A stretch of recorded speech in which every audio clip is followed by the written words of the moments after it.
Welcome to the Boos and Boobs podcast. I'm Rachel. And I'm Katrina. Thanks for joining us today as we talk about some of our favorite horror movies.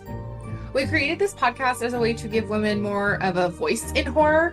Men dominate most industries, especially film and television. And that also goes for podcasts. We'll focus on female characters, motivations, or just expectations placed on women in horror, even if the situation is happening to a man. We're excited you're here, and we hope you love it. Now let's get to today's movie.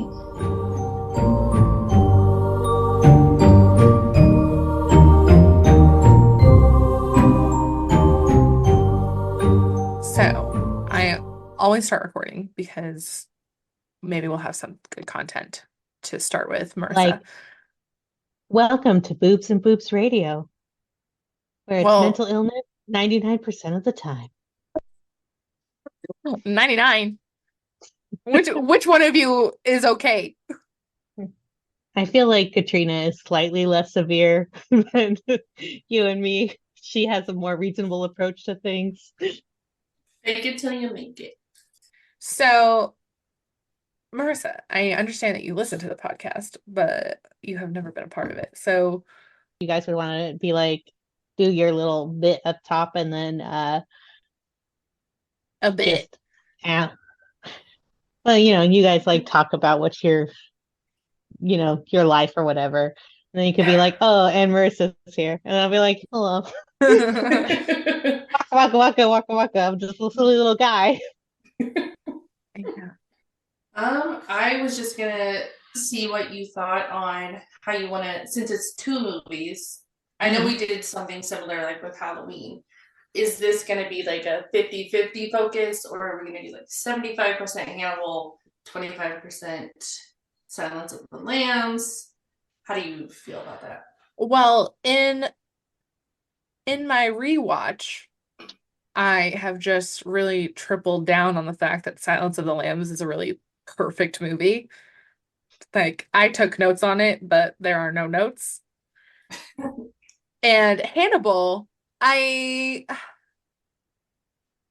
feel a little bit bad rewatching it because my first experience watching it was so incredible that there was no way that any sequential watch was going to be as good. So that kind of made me want to talk about Silence of the Lambs a little bit more, but I made the topics the same. So Marissa, since you didn't want to be included in our spreadsheet because you're too good for us, I asked to be, after I said no, then I asked and you refused to give it to me. So, well, because that wasn't what you really wanted. You told me the truth, and I appreciate your honesty. And then you don't appreciate it though, because you're mad about it. I'm not really that mad. It's okay. It's just I know me, and I won't pay attention to it anyways because I just need to be like. No, I mean that's fine. It's just like our guidelines. I was a little bit disappointed, Katrina, that there were no fun scene names. Listen, I finished watching these at 6:01. And how much time did you know that we were going to watch and record these today? Since I woke up, but I was busy at work. Yeah, you knew before that. It's okay. For once in my life, I actually had to work. Oh my God, I've been having to work. Like, I'm sitting back here in my office and Cinnamon came in and I was just like, yep, we're back in this room. I know. I had to work all day today and I was like, absolutely not. This is ridiculous. That's bullshit. I was like, where's my 4 hours of doing nothing? Truly. No. So, anyways, to get to it, our talking points that I wrote, Katrina, obviously, if you have any other specifics that you'd like to include, throw them in. For the themes of both movies are being a woman in a man's world and then watching through the lens of a dark romance girly. Anybody else have any main draw that they would like to include with that? I think that pretty much covers it for me. Yeah, same. Okay. Do you want to start? Do you want me to start? I'm thinking of what I was going to say. Unless you have something clever you want to start off with. My clever thought is no banging with your water bottle. It was my popcorn bowl. Understood though. Okay. No, I don't have anything specifically clever. If you want to start them, go with that. Okay, well, I'm gonna come up with something clever if you don't. Okay, There's just something. come up with something clever like dark romancy, and then maybe mention cannibalism, and then you'll be good to go. Oh, that was not what I was thinking. Eat your heart out. There you go. Eat your brains out. Cannibalism, and romance. Okay, go for it. Oh, you want me to go? Okay. Yeah, go for it. Okay. Hello, Boobs and Boobs listeners. No laugh? That was good. I wasn't gonna interrupt you. It sounded Since good when? though. I mean, Okay, anyway, welcome to the Boos and Boobs podcast where we're talking about your favorite horror movies with two girls. And we're gonna go crazy because Katrina doesn't want to be clever and she doesn't want me to talk about anything. So it's fine. my brain does no worky right now. I'm sorry. It hasn't been masticated. Truly, I don't know what that means. So I'm gonna go with no. Chewed. Oh, ew. No, it has not. No. Thankfully. Spoiler alert, somebody will get their brains eaten on this episode. Maybe more than their brains. Maybe more than one person. Maybe even not by a pig. I forgot about the pigs. I always forget about the pigs. How do you forget about the pigs? I They were literally disgusting. I rewatched it and I was like, oh yeah, these guys. That's There's- not why I was there. Like I've seen pigs, right? But those were different. They were different. They're And, boars, aren't they? I don't know. I don't know. I assume they Anyway, were pigs. I don't know. so as we've already started talking about the movie, let me just introduce what this month's episode will cover. If you listened to our episode last month, then you know that we do have a special guest. Welcome, my co-author, soulmate, lover, platonic, hetero life mate, any other name in the book you want to call. Please welcome Marissa Mortati. Sound effect. Yay.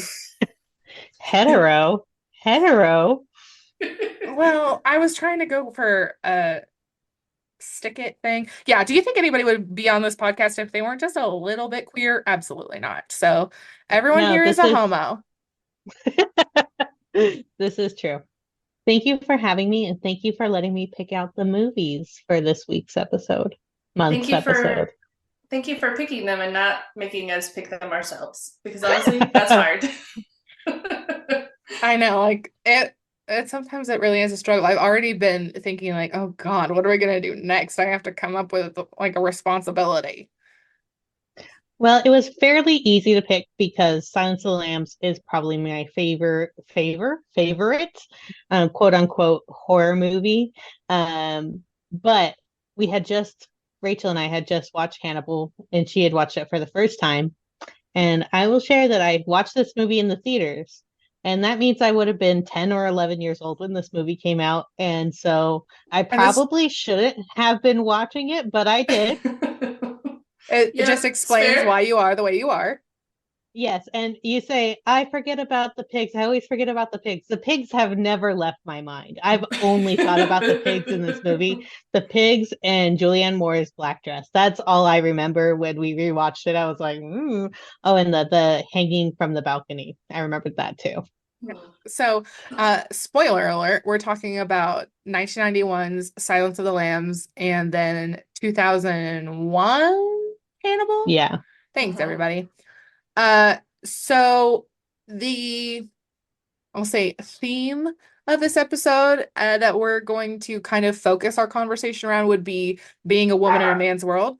We've got a female detective, so there's a lot to discuss there. And then also viewing these movies through the lens of a dark romance girly, which we all are. So, my first time watching Hannibal, I was maybe a little under the influence, and that was a really excellent time for me. So, I can't wait to discuss all of my thoughts because I have many. So, Rachel has mentioned that our theme for today, or one of our themes today, is going to be dark romance. And I must say that it's fitting because something else happened this month. That's the wrong book. This is the first book. It's the first one. So, as Rachel stated earlier, Marissa is her co-author, and they actually released their not first, but second book this month. Insert audio of claps here. A So, round of applause. I have not read the second one, but I have purchased it. It is sitting on my desk, ready for me to read this weekend. I certainly know that you haven't, so because I know what I would have heard if you had read it. So that's fine. I can be very patient, like Hannibal Lecter. Well, I will say I was frustrated by the ending of the first one, so I was ready to know what happens. I'm sure it only gets worse for me from here. It gets worse for a lot of people from here. So, if you guys are into some dark romance reading, we will put a link or something in the description, and you guys can go buy Rachel and Marissa's book. I don't know how I never thought about that. Why? Marketing, I tell you. So, what is it called, ladies? It's called Run From Me. The second book is called Wildest Dreams. The first book is called Poison and Wine. And our author name is Christiana Janelle. Yeah. Thanks, Katrina, for reminding me that I did that because I was focused on this creative venture. So, oh, wait, hold on. Does this mean that Katrina gets to write a chapter in then the third book? Trust me, you don't want that. I really don't. No, we got it all. We got it all going on. But just let me put in like a line. Let me say a line, like a quote. No, we're good. Okay. Rachel's mom named a horse in the second book. Oh, there you go. Yeah. Yes. Rachel said, "Mom, give me a horse name." And she said a name. And then we're like, that's the name of the horse. Love it. Now it's canon. Canon. It is. It is. So yeah, that is a really exciting thing. It's great to have Marissa on here. Now, I can spend the evening talking with her and her not just texting me like, "Are you done recording yet? I want to hang out." So this works out great. This is our obvious first venture into having a special guest on the podcast. So please forgive me while I figure out how I'm going to edit this, but I will try to not interrupt anybody, and my fingers are not crossed. What about your toes? Oh, my feet are. Oops. Come on. That was an accident. Well, without further ado, should we get into the movie? Yeah, I think Marissa should start talking about it. It is one of her favorites, so let's hear it. I love Silence of the Lambs. Again, I saw this movie way too young because I think my dad rented it because we were about to go watch Hannibal in the theater. And so that's when I saw it. I was like 10 years old and I saw this movie and it filled me with so much terror, but I loved it. I absolutely loved it. And I continued to love it throughout my whole teenage years and adult life. And I mean, what can you say? It is a perfect movie. It is so good. It is so riveting and engaging. Even if you've seen it a billion times, it is just phenomenal in every aspect. You have the powerhouse of both lead performances, and the chemistry between the two of them is what makes it feel romantic, is because there is such an intense chemistry between the two leads, and it it is a true to form stalker romance when you include Hannibal in the discussion. So in the context of dark romance, it is a stalker romance, and it is done so phenomenally well when you think about the relationships, even though Clarice is played by a different actress in Hannibal. It definitely does take a toll. So let me just get all of the basics out of the way. So Silence of the Lambs came out in 1991, directed by Jonathan, is it Demi or is it just Dem? Do you know? I think it's Demi. Okay. So that guy, kudos, great job. Uh, Silence of the Lambs stars Jodie Foster, Anthony Hopkins, and Ted Levine, I would say, as the most notable performances. Would you agree? I agree. And then respectively, the most notable characters in Silence of the Lambs would then be Clarice Starling, Dr. Hannibal Lecter, and Buffalo Bill. Hannibal is from 2001, directed by another Marissa Mortati favorite, Ridley Scott. We will, I'm sure, have a little mini discussion about Ridley Scott and how he transformed Marissa's psyche because that's a doozy. We swap out Jodie Foster for Julianne Moore, who I think gives a fabulous performance. More on that later. Anthony Hopkins returns as Hannibal Lecter, and then we have newcomers Gary Oldman and Ray Liotta, I would say, are the most highest build after that. Do we agree? Yeah. Yeah. So that's all the basics out of the way. These are the main people we will talk about mostly. Katrina, how do you want to go about this? Do we want to summarize both movies? Do we just want to summarize what the story is? How do you feel? I think a summary would be suited because one would definitely lead into the other. So we could just summarize 1 and 2 in one go. Would you like me to summarize it for you? I mean, you volunteered. Better than me. This is your special guest, aka breakout role. So take the lead. I already told Rachel she's not allowed to replace me if you do really well. So it's fine. You can't replace me. Even if I wanted to replace you, Katrina, which I don't want to do, I could not. I simply do not have the time.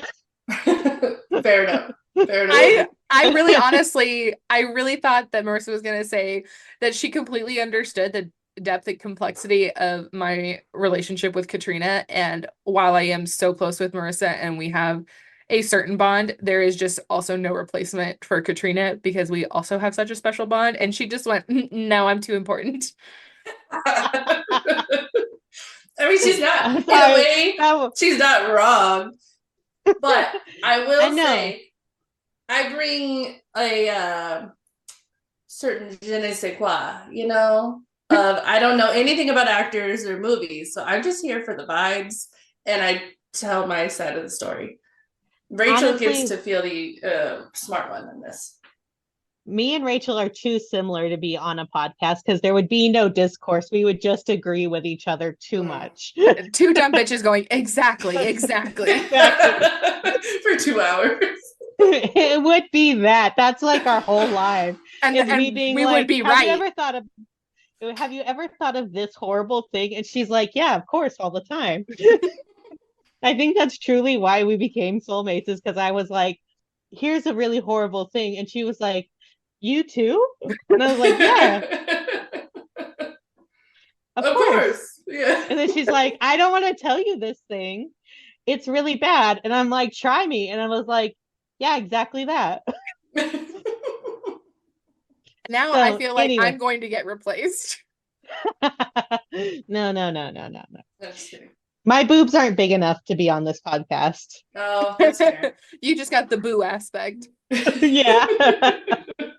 Because she's scary. Her, like that one reel, it's like the way your mind works is amazing, but replace amazing with terrifying.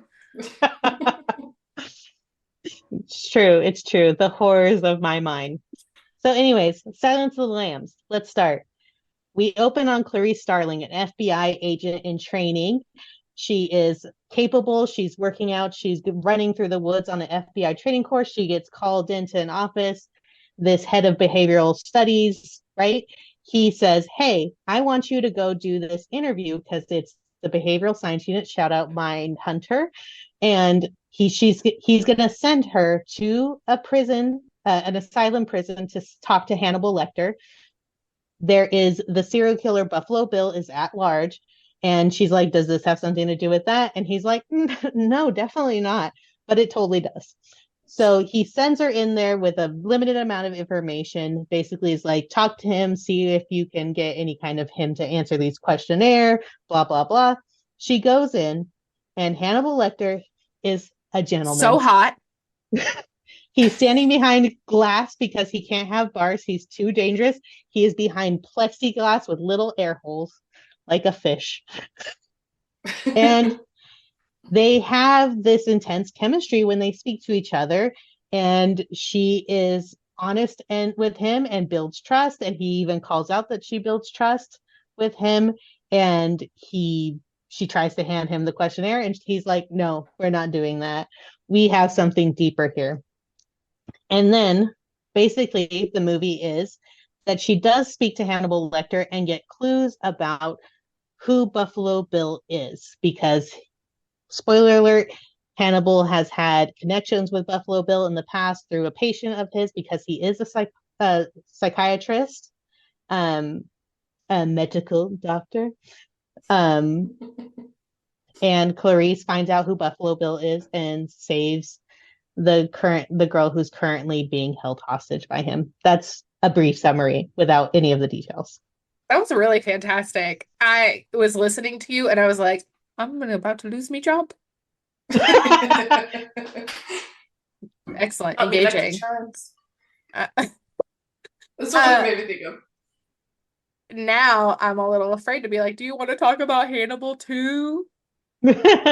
Okay, so for me, Silence of the Lambs, when we rewatched it like maybe a month ago, and then we rewatched it just a couple days ago for the podcast. And when rewatching it with the lens of we're going to talk about it, one of the first things I noticed was how incredibly efficient Silence of the Lambs is. There we go. Words are hard. It is streamlined, and it's relatively simple when you think about what the story is. Of course, there's caveats of little details and how they speak to each other, but it's basically, the three main characters. And of course, we have like Dr. Chilton and the FBI behavioral unit guy and these little side characters, but it is really Clarice and Hannibal and then Buffalo Bill. And the thing that makes the movie so engaging is the relationship between Clarice and Hannibal. That's where the money is. And their connection is so instantaneous and so gripping that it really carries the whole movie, even though Hannibal is not really in the third act very much. He's in the very beginning of the third act, and then he disappears until the very end of the movie. But he's driven so much of the story that you feel his presence and everything. I do. Yeah, it has been discovered multiple times on this podcast that Rachel loves the people you're supposed to hate. So we all know that technically in the eyes of the law, Hannibal Lecter is a bad guy. But we find out in Hannibal a little bit more in detail that like he really has his, quote unquote ethics to who he eats and kills a little bit more. Yeah. So strong moral compass, okay? Yeah, he's at best morally gray. I would say he's a bad man. He's you don't have to say gray. That man kills people and then eats them for fun. Like he doesn't eat people because it satiates something in him. I don't really feel that. I feel like he eats people to be like, I am a higher being than you. I am above you in my intellect, in my behavior, in everything. It's like to prove a point. And even in Silence of the Lambs, somebody asks Clarice, are you worried when he escapes? Are you worried he's going to come after you? And she says, no, he would consider that rude. And as we find out in Hannibal, he's left her alone for 10 years. He has not contacted her. He has not done anything. I'm sure he kept his eye on her because, he loves her for sure. Absolutely. But he respected her boundaries for 10 years. Wreck my plans. That's my man. I think. Rachel. What? Why do you say it like that? I just heard someone say Rachel. Well, I was going to ask you, what are your feelings on Silence of the Lambs and Hannibal Lecter? Positive. Well put. No, I mean, as I said previously, it is a technically perfect movie. It's the third movie in all time to win the big five at the Oscars, which is Best Actor, Actress, Picture, Director, and Screenplay. One of my other favorite movies of all time was either the first or the second. It Happened One Night, the Clark Gable movie from the 30s. Mhm. I fucking love that movie. So I would like to say that I have taste. Thanks. Um, no, I think it's really fantastic. And of several weeks ago, whenever Marissa and we watched it, and we were just like, wow, like you can just watch this movie. Like a lot of times I can watch a movie and I can scroll or do whatever, but no, for that less than 2 hours. Thank you, Jonathan Demme. I can watch that movie and I can be so engaged and absorbed. I am hanging on every word, every camera angle, the sounds in the movie, not just the sound design, but the score, like everything. It is perfect. So it's super engaging. And then Marissa raised it and she was like, "Do you want to watch Hannibal? And then I can ruin your life." And I said, "Sure, why not?" And I admit I was a little bit under the influence, but I watched that movie and I felt dirty for the thoughts that I was having. And I felt all of those thoughts when I watched it again, but maybe I just was less surprised and disappointed in myself for what I have become. And Katrina, I would love to know your thoughts on rewatching Silence of the Lambs and watching Hannibal for the first time. So Silence of the Lambs I'd seen before, and like it was memorable because there are those movies that you're like, I think I've seen it. Like I knew that I had seen Silence of the Lambs. Um, and I think for me, the thing that stuck the most was Hannibal and just how, like, as the actor like portrayed him, I was like, as bad as he is, I like him.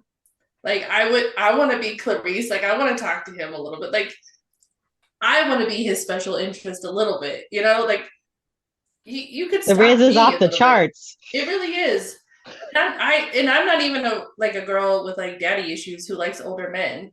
So not to call anybody out.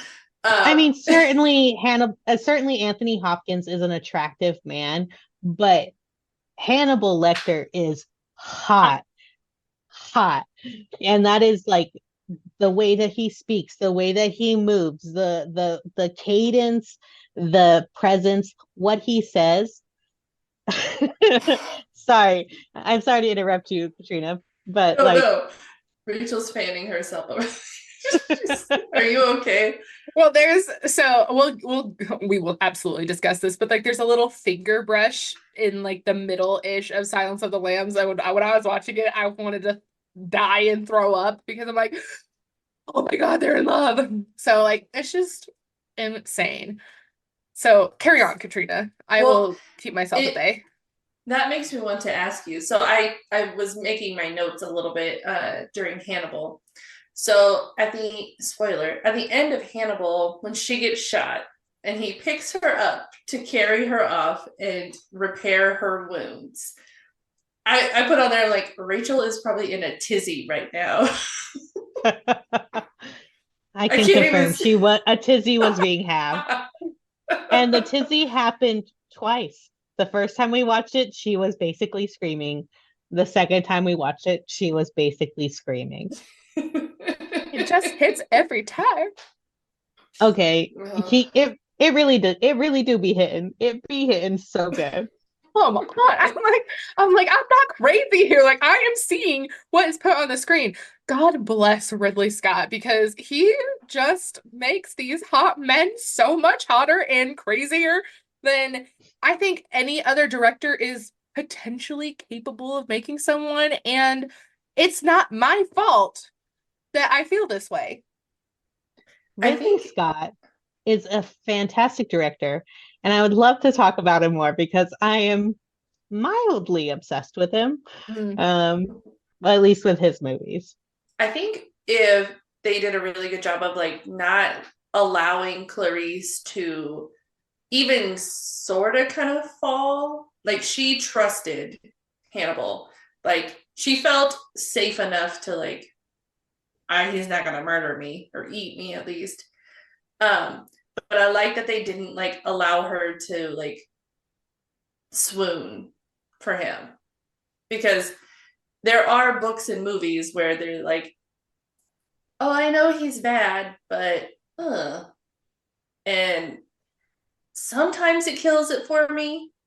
But I like that she fought him the whole time, pretty much. Like, she's got this moral compass, I guess, that just doesn't allow her. She's like, I'm an FBI agent.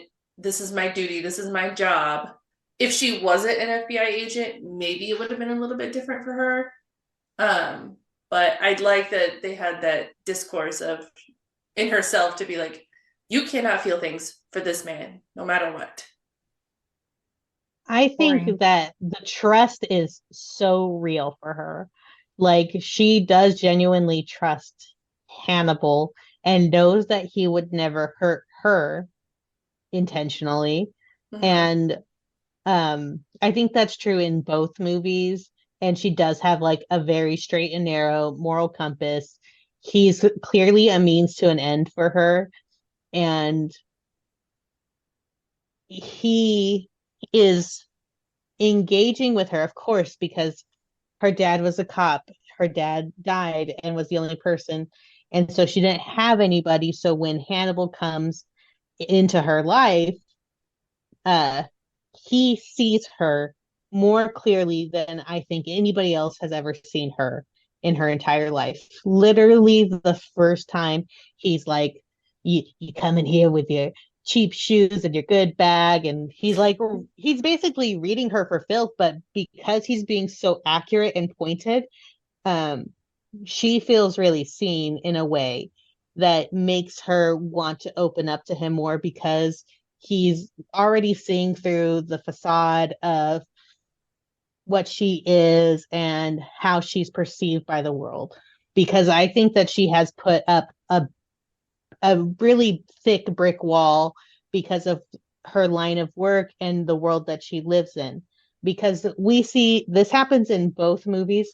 We see her repeatedly getting approached and hit on by different kinds of men in different ways. Jack Crawford is flattering her with this assignment and kind of mildly flirting with her, even though he's a superior officer and a professor. It is completely unprofessional for the way that he's behaving towards her. And to send a cadet into this situation with this brilliant murderer is kind of irresponsible. I mean, obviously, she's more than capable to deal with it because of who she is as a character.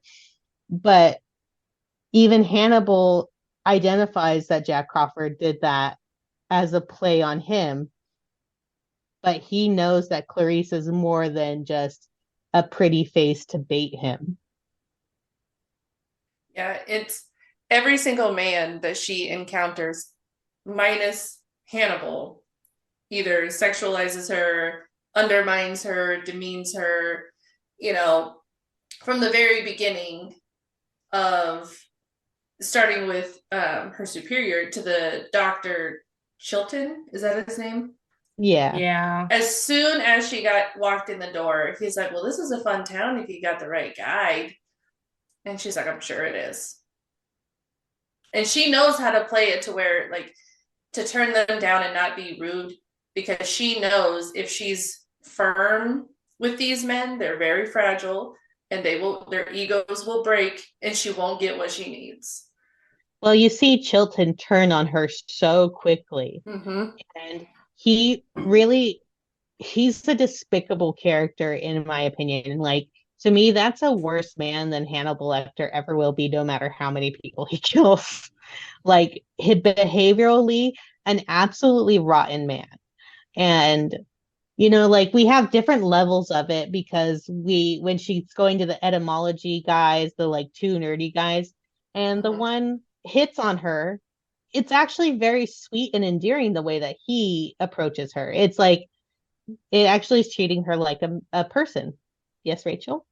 I was raising my hand. So I'm listening and everybody is making excellent fair points. I just wanted to add a little bit extra. So I did a little deep dive into the production and the stories of everything that's going on. So it's wonderful that you brought up our bug guy because I read that in the novelization the that I don't know if he's a student or because the other guy says, well, like, he's not a doctor or not a PhD or something like that. For the etymology, like when he's like, you ever go out for burgers and beer or something like that.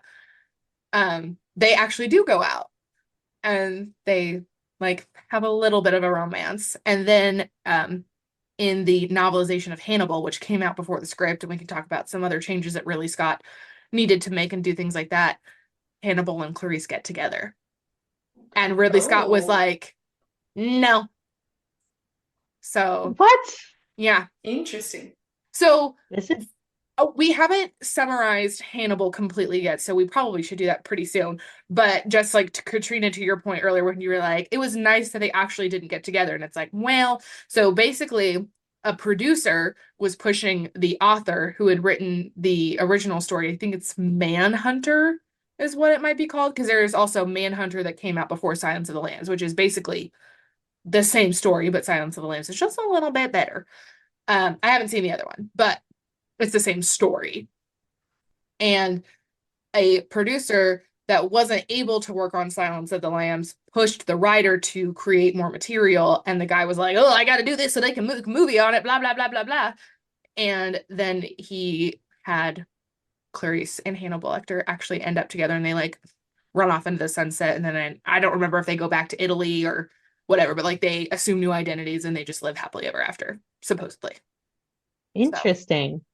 So we're not discussing the novelization of either of these movies. I mean, I haven't read them, so I don't have even an opinion, but just to say and compare that I think some of the reasons why we feel some of these themes are because of what was pulled from the actual source material. Well, and it's interesting because you could watch Silence of the Lambs and say that there's absolutely no romance. Like, if you're not looking at it with that kind of lens or even with like just the kind of brain that picks out these like subtleties of human behavior, I can see a world in which people are like, there's nothing between Hannibal and Clarice except for a finger touch, which is, oh my God, the finger touch. We're talking Mr. Darcy, Kylo Ren, and Rey. Like, that's the kind of finger touch it is. It is such a moment where you're like, because they are never without a barrier between them because of their situation. And then we have this moment, and Hannibal is finally like, he's like, you have everything you need to get him, but here, take this case file. And in a desperate act, she reaches out to grab it from him, and he just strokes her finger with his finger, and it is sublime, just still sublime. And that made me want to die. See, I'm listening to you say, yeah, you could watch this movie and not find romance in it. And I'm like, where? I don't know where, because this is a love story. I think, Well, when I watched it the first time, I did not see romance, if that makes you and maybe that's because I'm not a romancy gal. I was gonna say, you're not a what, Katrina? You're not a what? not a psycho. She said it, not me. No. But I will say I never really read romance novels until Rachel forced me to. So in that sense, I can see it now because now that I've read a few books, I got a few books under my belt. Not very many. Just kidding. I can see it through the lens that you're talking about. But prior to that, no, I've been like, oh, he just likes her a lot, and she's like climbing up the ladder, which is still true, but it's more upfront in your face. I agree. All of those things are true. I mean, the connection that they have, I'm absolutely projecting specifically romantic love onto it. But I think that, like how you both have said, like the trust runs so deep and the respect runs so deep that honestly the bar is so low that I'm like, oh, this is it. This is the paragon of romantic affection. The only other decent guy in here is like Barney, and even he is trying to profit off of Hannibal, just as Clarice is trying to profit off of Hannibal in a career sense. Valid. Can I take that as a segue to summarize Hannibal? Just because I know we're going to go back and forth. That way we can kind of have like an idea of what's going on. Mhm. So, Hannibal, the movie, like we said, 2001, it's a sequel. Julianne Moore replaces Jodie Foster. So, it's 10 years later, timeline wise as well. So, the basic storyline is that we're introduced to Mason Verger, who is one of Hannibal's patients slash victims, and I believe the only one who has survived. He is severely disfigured facially. He's in a wheelchair. He's rich beyond belief, so he has like a medical staff with him. He's fucked in the head. Um, and he is in the first scene of the movie buying Hannibal Lecter's iconic little face guard mask from Barney, who was a nurse or some kind of Orderly. order. Yeah, Yeah, he was something like the like that. guard or something. Yeah, something from Hannibal's time with Dr. Chilton. A very likable character. But when Hannibal Lecter escaped, Barney took a lot of memorabilia, shall we say, and he is selling to the highest bidder. And Mason Verger, in his craziness, quote unquote, has been buying it. So I think that that's definitely something that we can discuss about, the way that people can hang on to the worst things that have ever happened to them. Clarice has had a decently successful career in this time, still dealing with stupid men. Her first job that we see is a sting operation that goes bad because some fucker man cop blows the whole thing and doesn't listen to her, but she's the leader, so she's the one who gets punished for it. We meet Paul Krenler, who is played by Ray Liotta, who is also a little bit hot, but he is just a dick character who degrades Clarice. I think at one point he's like, well, hey, like if you scratch my back, I'll scratch yours kind of a thing. Like, we'll take the heat off of you if you do what I want you to. And Clarice won't ever do that. And God bless her for that. Uh, Hannibal Lecter is living his life in Italy. And an Italian cop catches on to who he is, finds that Mason Verger has a reward for anything that would lead up to Hannibal and Verger meeting again. So he takes matters into his own hands, which ends up Hannibal taking matters into his own hands, which doesn't end well for him. And then Hannibal and Clarice kind of have a little cat and mouse that starts again until Mason meets his end. And I'm trying not to spoil anything else. There are some pigs involved. Um, there might be a little bit more push into that romance that I love so much. And as Katrina said earlier, eat your heart out, but switch heart with brains, and that's also involved. Have I left out anything besides every detail? That's pretty Yeah, much I it. think We that's it. end, in a spoiler way, we end with Hannibal still on the run. He escapes imprisonment once again, and I would say that Clarice is somewhat redeemed in the eyes of her work, but we don't really get a strong sense of what her career is like after that because she's basically fallen from grace in the first 15 minutes of the movie.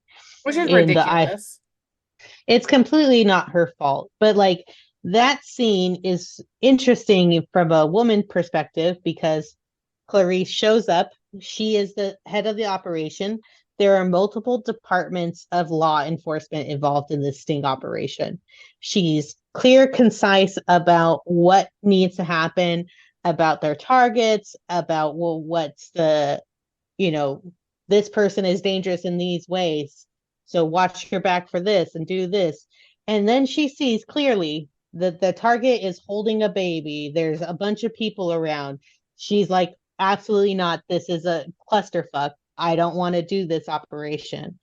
And some little small dick man is like, I'm still going to do it, gets himself killed, and gets a bunch of other people killed in the way. And it falls all on Clarice's shoulders because she's the person who pulls the trigger to shoot the woman who's holding a baby.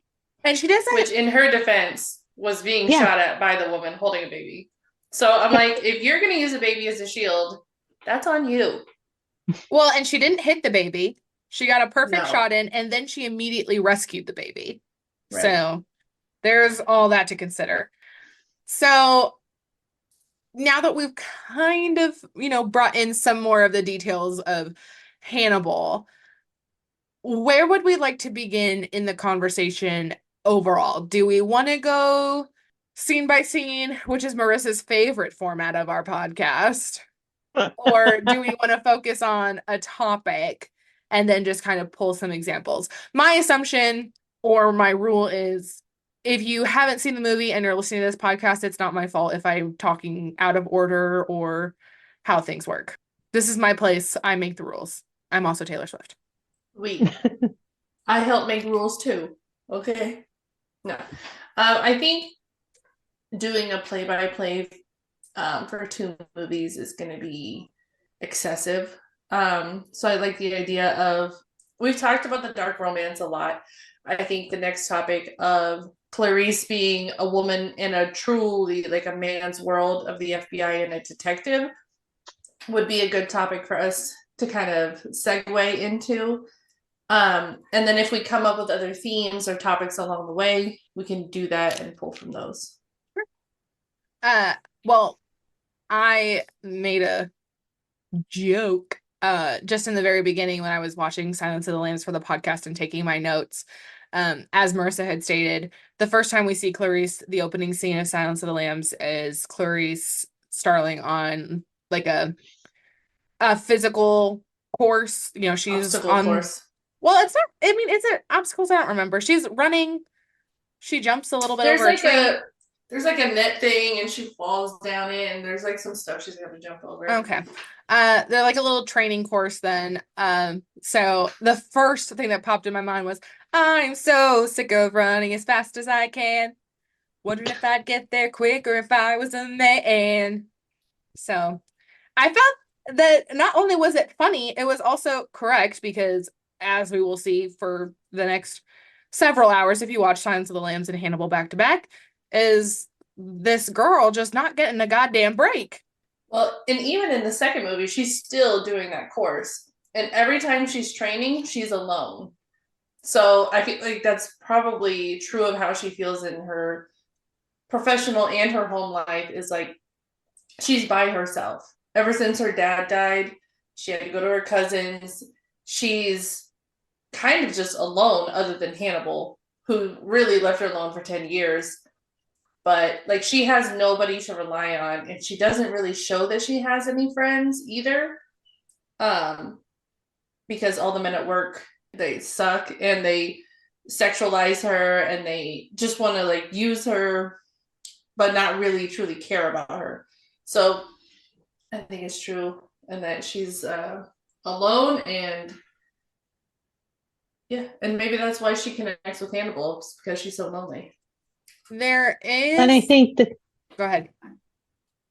I think that also her physical prowess, especially, I know both Jodie Foster and Julianne Moore are petite, but Jodie Foster appears very, very small in stature. So her physical capability, she is really pushing herself, it feels like. And like, we see her doing sparring with other men, and she is physically capable, and that is shown throughout the movie. But her intellectual prowess is what makes her a great, FBI agent and an equal to Hannibal Lecter. I was just going to make a mention that there is a character in Silence of the Lambs, Ardelia, who is kind of the only other woman. I mean, yes, you have the senator and her daughter, and her daughter is the kidnapping victim of Buffalo Bill, but Ardelia is the only one who really has any, I mean, I say quote unquote relevance, but she really is just a sounding board for Clarice to be able to kind of go off of whatever she's doing. She plays a similar character. The actor's name is uh Casey Lemons, kind of the token black best friend of the main girl who's doing her thing. She plays a similar character in Candyman of Bernadette Walsh. Candyman came out in 1992, so another good horror movie. Silence of the Lambs is better, in my opinion. But similar character, Much but better. it's another woman. It gives Clarice kind of a safe place to say anything. She's the one who asks if Clarice thinks that Hannibal will come after her now that he's escaped, and she says no. But I noticed that her other main contributing factor is whenever somebody just calls the FBI office and there's a payphone in the hall, she's always the one answering the phone and then just running off to go tell whomever whatever the information is. So it's kind of, I guess, a little bit funny. She is definitely like there to serve a expositional purpose, primarily, but she is interesting because it's the only time we see Clarice really like with her guard down is with another woman. That's like the purest Clarice that we're getting at any point, because her interactions with Hannibal are so intense that it's aggressively vulnerable.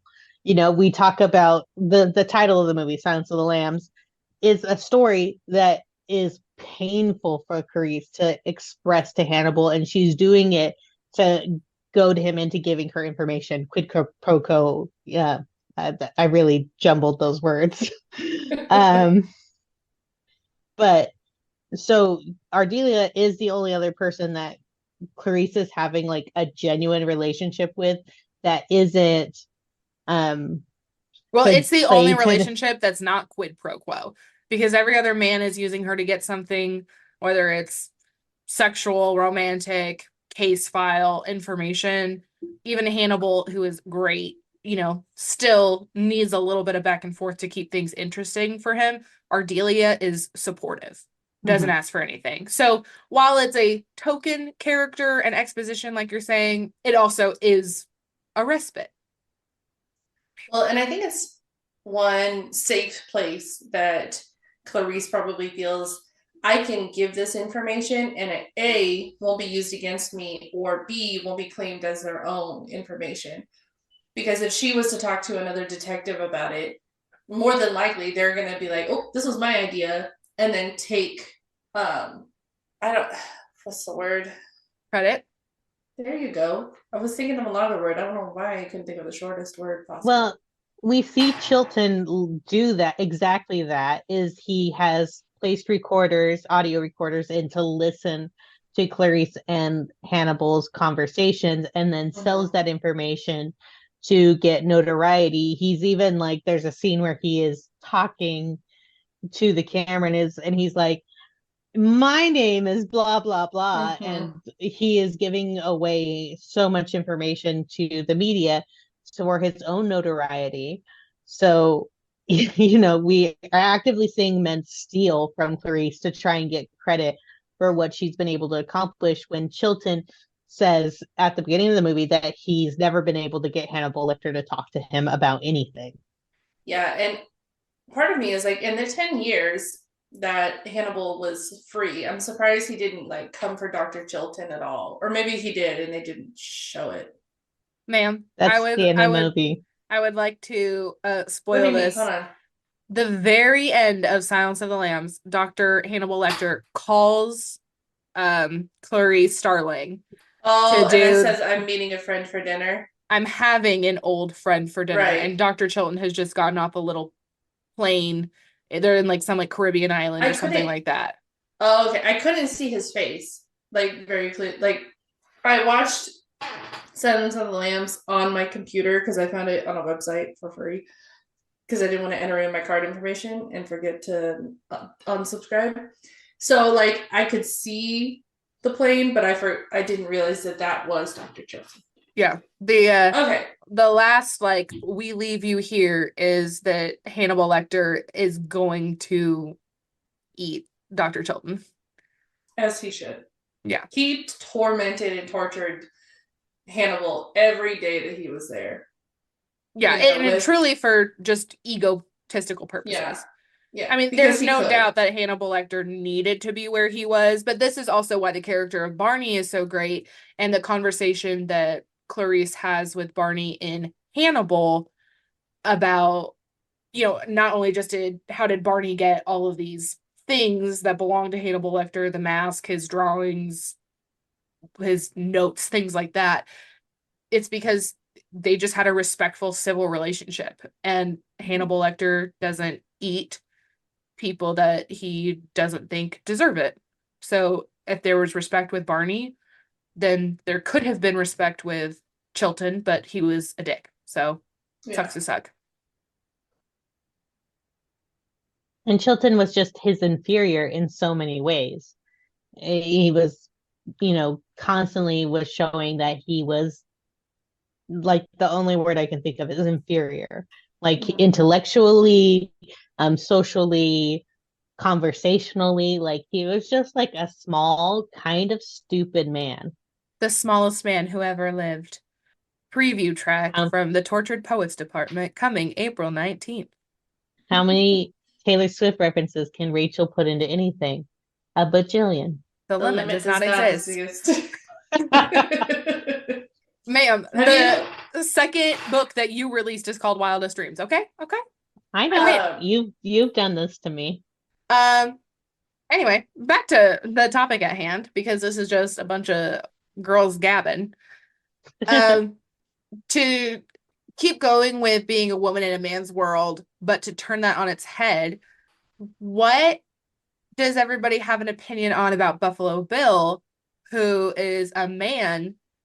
I'm using this term loosely because the movie is a lot more nuanced than a simple sentence could say, where he is a man trying to be in a woman's world. Well, like the thing is, they say with his psychology is that he considers himself to be a transsexual at that time. The terminology was not really commonplace of transgender, but that he would have applied for and been denied sexual reassignment surgery because of his mental health issues, which clearly there are numerous of them. So Buffalo Bill's an interesting character because I do think that he is a queer icon in a way, at least to a certain group of queer people. I see many drag performers and transgender people really embrace who Buffalo Bill is and that character. I love Buffalo Bill. I'm mildly obsessed with him. I think he's interesting and visually exciting and fun. I mean, like, I also want to wear a wig and dance to Goodbye Horses. I think I have in my life. Of course, the way that he's doing it is pretty grotesque, but not because of the gender, but because he's wearing a suit made out of women. He's a murderer. Yeah. He had a skill and he just took it to a whole nother level. Mm-hmm. So to break down sorry. No, go ahead. To break down the movie piece of who Buffalo Bill is, it is revealed that his true name is James Gum, so like James, but not who is a tailor, where his sewing skills come into play. He also assumes other identities, all JG. So his name is James Gum.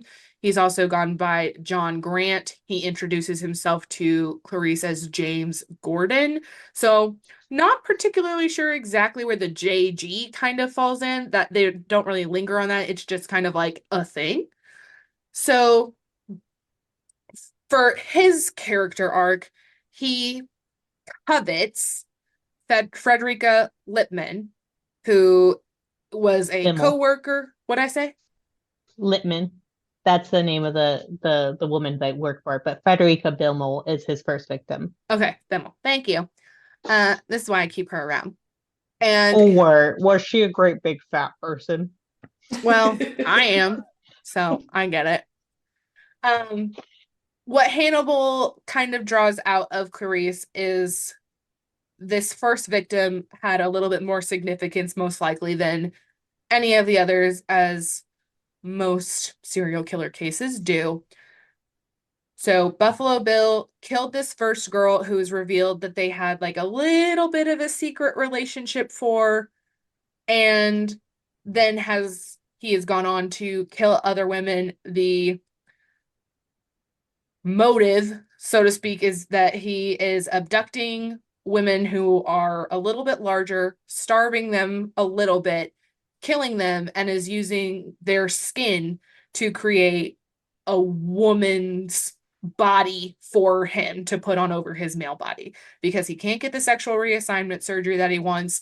In his head, he is a woman or wants to be, so this is how he will achieve his goal.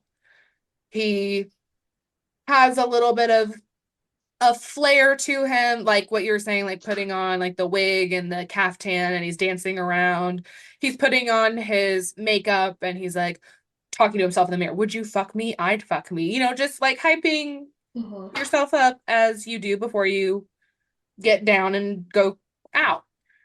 So I think it's super important to say that this is not an accurate depiction of transgender people. At the time when the movie was released, it was met with a lot of criticism because this isn't how so many people are, but this was just a huge representation piece that it was easy to criticize it. And from some research I've done, and I watched like some special feature things that I found on YouTube and read, all my little trivia pieces that, they've kind of, I say they, the transgender / queer community has kind of recaptivated or reclaimed Buffalo Bill into being more of an icon than a detriment.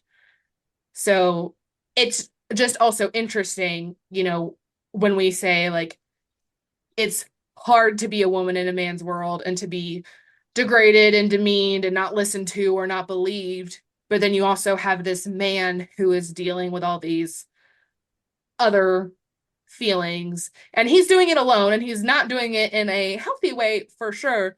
But it's a very interesting back and forth when you think about the perspective. And I'd love to hear your guys' opinions. Do you think that if he had been approved for like the gender reassignment surgery, that this would have been avoided, or this is something because of his psyche he would have killed anyway? I don't know that I would say like it specifically would have made him not kill people, because what they also say is what Hannibal says, and I'm not giving a direct quote. It's like he isn't actually transsexual, transvestite, transgender. They don't ever say transgender. They kind of use the terms transvestite and transsexual a little bit interchangeably.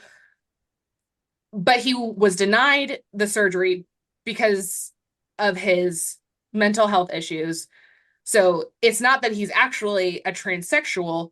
It's just that he's kind of like, is projecting the right word? Like he's kind of just like redirecting his thought process into like, this is the thing that will make me feel better if I can do this thing, instead of actually likely getting help. It was revealed that Buffalo Bill was never actually a patient of Hannibal Lecter's, but he just knows him through a patient that he had. Right. It sounded like he could have benefited from maybe a little bit better of a therapist other than Hannibal Lecter, because he might have eaten him. But then that would have saved women. So, I mean, here you go. One of the big themes of Buffalo Bill is we see the death moth, right? This is used on the cover, the poster of the movie. He shoves the cocoon down the throats of a few of his victims. And the idea of a moth or a butterfly, the transformation. So transformation is a huge thing for Buffalo Bill. And the excuse me, the he just needs to do something to feel like he is evolving because of his mental state. So if he had been approved for that surgery, I think he would have gotten there and then found something else he needed to evolve to, because it was never going to be satisfying for him in any way to be complete, because there was no completeness within him because he was mentally ill. And he was always going to be violent. He clearly has a skewed perspective. He has like a little bit of an experimental nature in him. It seems like from Benjamin Raspill's head that's in the storage unit. Um, there's a body that's unexplained in Buffalo Bill's house that's just like rotting in a bathtub. It's disgusting. That's Mrs. So Lippman. Mrs. Lippman. So there is like an experimental quality to what Buffalo Bill is doing. And I think that he would have just directed that violence in a new way if he had become obsessed with a different sort of transformation. Because there was no way that it was ever going to be fulfilling to him, because that's an impossible thing to do when you're just kind of in the cycle of it. Something that I noticed, but I could like, it was never really touched on that I could see in Silence of the Lambs or anything, is like when we do get shots of Buffalo Bill in his home, like in his basement, going through, and he grabs his gun when he does this or that, there's like Nazi memorabilia and swastikas throughout his place. And so I think that also speaks to his violence a little bit as well. Is like, it doesn't talk about why he has it. But I noticed it, and they made it very subtle, it felt like, and they never talked about it. So I didn't know what that was. If you had an opinion on what that was. I've noticed it too, and I just attributed it to a person who's searching for something to belong to. Because I think that many men, especially young men, fall into, neo-Nazi groups and things that are similar like that, any kind of violent group of men, because they feel outside and they want to belong to something, and they need order and structure, and that provides it for them in a way that is easily digestible for them. I think that a lot of young men would say that they would join a group that made them feel like they belonged. Yeah, I think that's one of there's a lot of men that get stuck on that. They just want to research World War II, and then they're just, this is my niche, this is what I'm really good at. And I'm like, there are other things that you can look to for history than World War II. Yeah, and I mean, just to continue the topic of mental health, I mean, it's no secret that men's mental health is important, and it's often forgot about in a sense where it's not still common and celebrated for men to be open and vulnerable and honest and connective. I mean, there are guys who will say that, like, oh, they've been best friends with another guy for 20 years and they don't know each other's middle names or birthdays. Like, they don't connect the way that it's very common for women to do. I mean, you two are my best friends in the whole world. I mean, I feel like really if I killed somebody and I called you and I said, I just killed somebody, both of you would be like, okay, well, we're gonna do something about this now. I did not. Disclaimer, Rachel's not a murderer yet. But the intense friendships that I have with both of you, I reflect on that daily and how I feel so lucky and grateful to have found, the other pieces of my soul. So I love you guys. But for the exactly.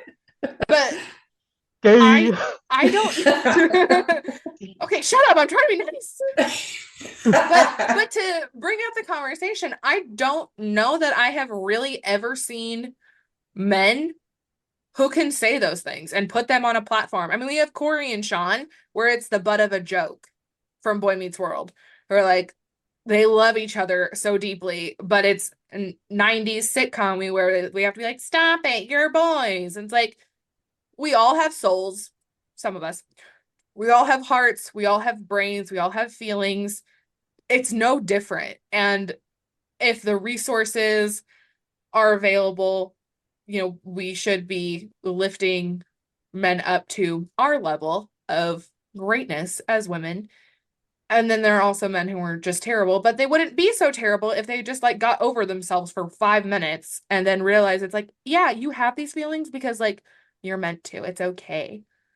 And then we Yeah. wouldn't Yeah. have people who are falling into these, you know, awful situations and causing pain to others because they think it makes them just look stronger or more masculine. It's like, what's actually really masculine? Honesty and communication and loyalty and kindness and friendship and love. Okay? It's not that It's hard. Well, then, much it's much harder to some like as a person, like sometimes it's harder to be kind than it is to be rude or just dismiss somebody entirely. And I think that's what we're kind of missing is like, because if men's mental health were to improve, women's safety would also improve. It's like there's a correlation, like an exact correlation with men's mental health and women's safety, because there are men who would rather kill their whole family than get a divorce and look bad. Well, guess what, buddy? You look bad because now you're a fucking murderer. to bring it around to Hannibal, Ray Liotta's character is a perfect example of this male mindset because he wants Clarice. He has expressed multiple times throughout the movie that he's attracted to her, that he wants to go to dinner with her, and that he could have a beneficial relationship. But then he turns on her when she denies him. And he endangers her, he ruins her career, he sets her up, including planting evidence in her office. Like he goes ham on her because she's denied him and he sees her as a way to elevate himself. And of course, this ends up getting him killed. This is why we stan Hannibal, because he's like, oh, this man was rude to you. Let me literally cut open his head and feed him his own brains because I think he is foul. And we love that because we're like a little messed up. But like that mentality is something that is so prevalent in our society. And I don't know if it is specifically American, but this version of toxic masculinity that is threatened by women having the choice to say no to them. It's the same thing of, you see these messages, hey, beautiful, hey, beautiful.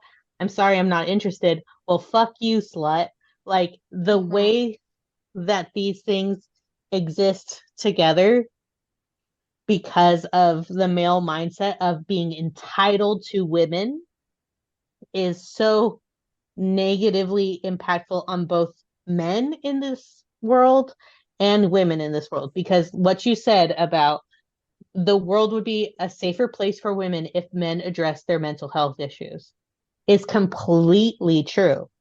Because how many serial killers are there that are trying to get back at one woman in their life by murdering a bunch of other women who maybe look like them? Like, well, they're like, oh, the son of Sam, if you had a brown ponytail, all of a sudden you're a target. Like, it's ridiculous. Or if you look like some dude's mother, like Yeah.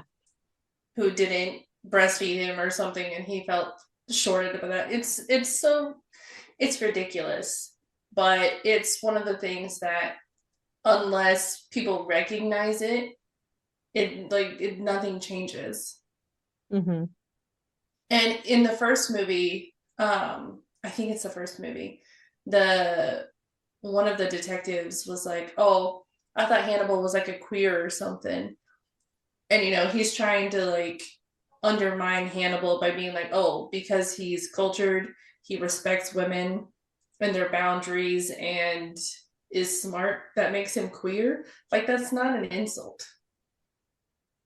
And but he wants to, build himself up by tearing somebody else down by calling him gay. Yeah. And it's the 90s, so like I'm sure that was like, ooh, burn, but sick burn, Well, man. we were talking about depictions of healthy male relationships in TV and media and like intimacy between male characters. I read an article once that said the reason why millennial women are obsessed with Lord of the Rings is because it is depictions of healthy male relationships.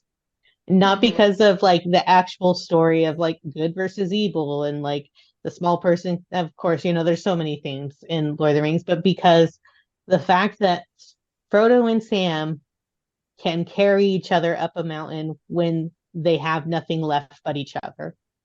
And that is what resonates with women who live in a world that is devoid of male intimacy being viewed as a healthy thing. I agree with all those things. I mean, yeah, absolutely. Male relationships back and forth, and then also the way that women are treated, like Aragorn, for example, even with Eowyn, even though he ends up, breaking my heart by breaking her heart, he's still so respectful of her and doesn't diminish her just because he's with Arwen. So Mhm. it's that, I mean, that's just one example, but it's that, I mean, that's a really great correlation, an example. But I think that's why Hannibal is so attractive to us, is because he does treat Clarice with a level of respect that she's not getting anywhere else in the story. He's seeing her as a whole person. He's inquisitive about her life. He knows that she's smart enough and trusts her intellect to catch his clues. He's playing a game with her, but he's like, we're playing the same game. We're having fun doing this. And I think Clarice would admit that it is fun to play his game.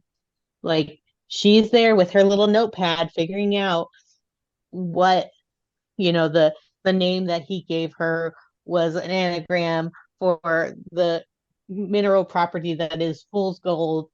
Like, she is playing his game and she is having fun doing so. And of course, she's trying to solve the case and save Catherine Martin, but he's he is enticing to her in that way.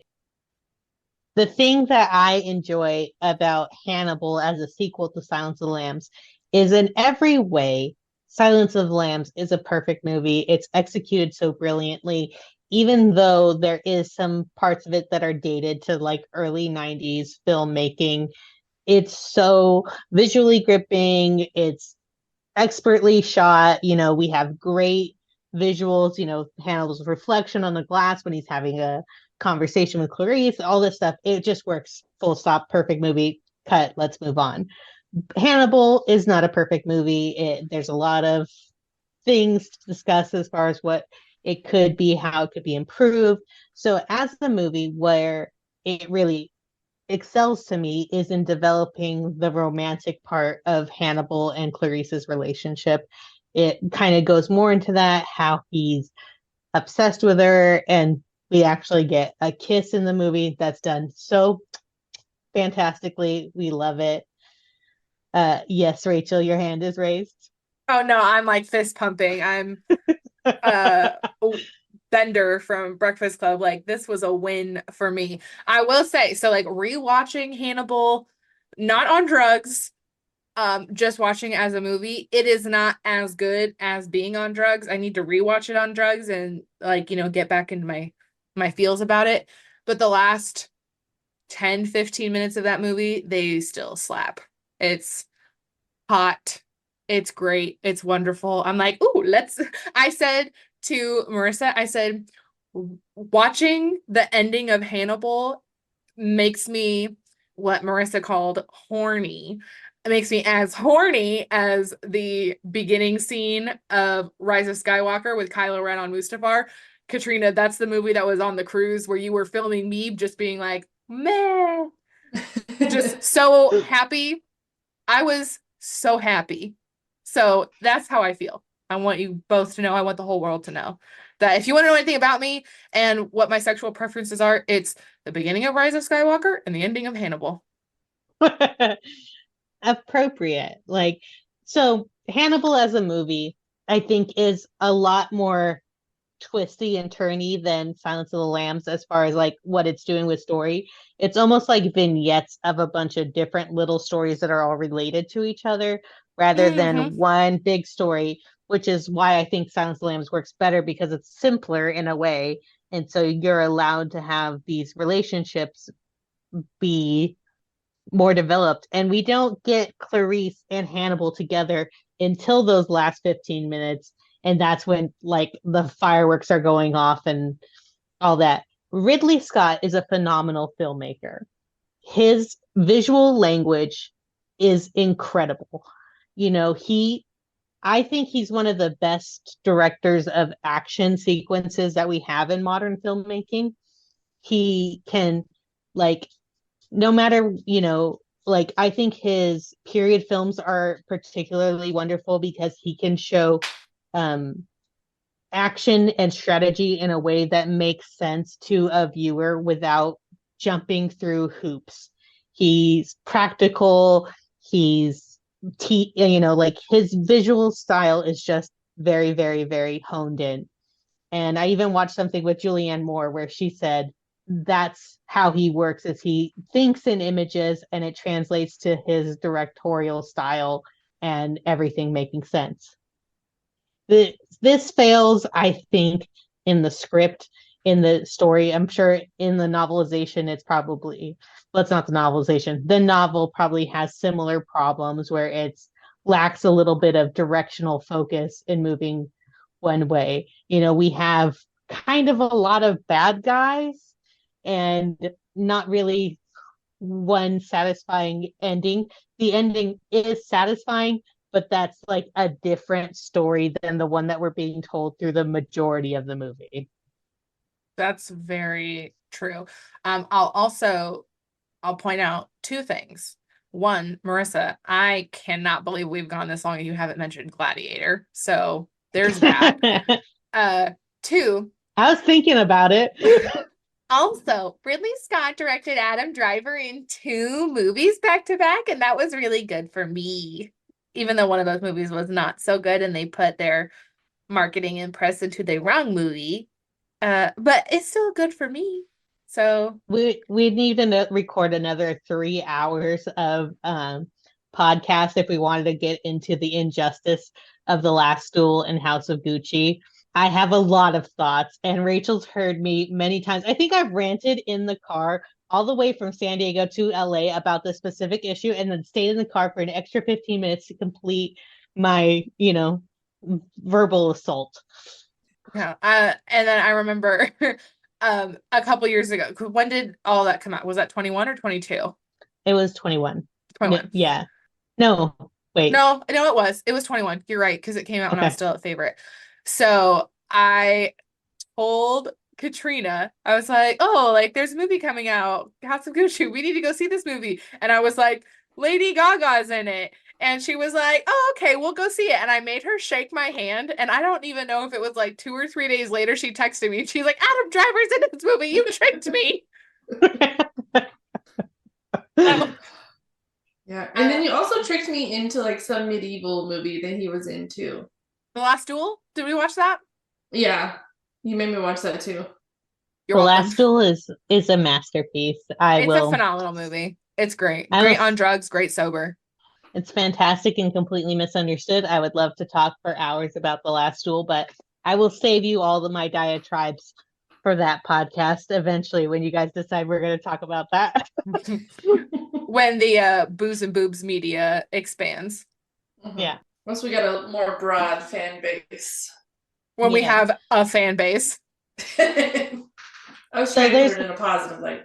There's lots of interesting things that happen in Hannibal. Like, I do think Gary Oldman's character is interesting and that psychology of that character is interesting, but it's like pushes our main narrative of Clarice and Hannibal forward, but it does not really connect emotionally with that story beyond just this guy having previously been one of Hannibal's victims.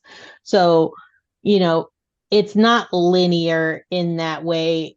And probably the script could have gone through like a couple more rewrites to simplify it and make it better.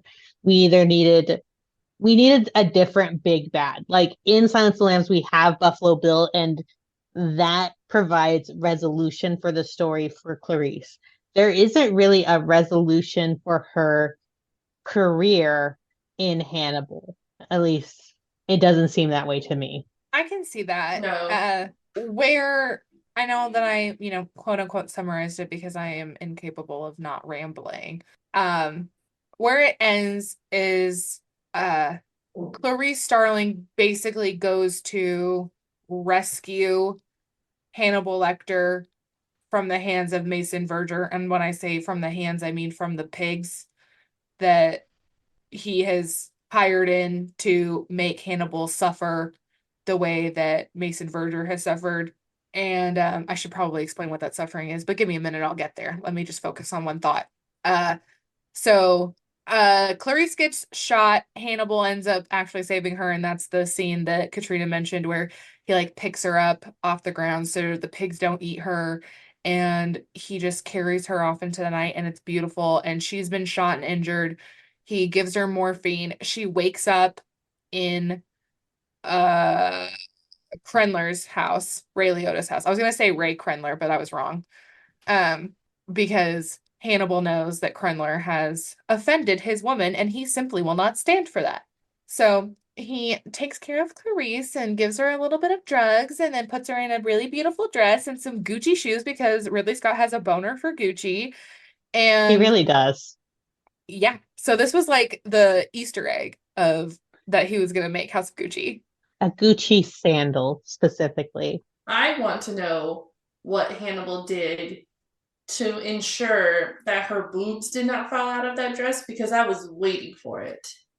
Like this Um, woman is stumbling all around this house and her nip never once slipped. And I'm like, that's impressive. Well, if we're talking about movie things, there was probably some Hollywood tape going on, but what I would like to say is she has no boobs. Maybe that's part of it because So it was it kind wasn't of gonna move. ill-fitting in that way. Yeah. Like it's where it was loose, and I was like, oh my god, it's gonna pop out any minute. Like, what is happening? That's No. what I was stressed about. There's a man with his brain exposed, and I'm thinking her nipple's gonna pop out at any second. Like, that's where my head was. That's where the sexual tension comes in. It's not the what, it's the when. Well, and I wonder if she felt like kind of exposed or even like violated in the fact that like he changed her and bathed her, did her hair, all of that. I'm not. She never really talks about it. She didn't really get a chance.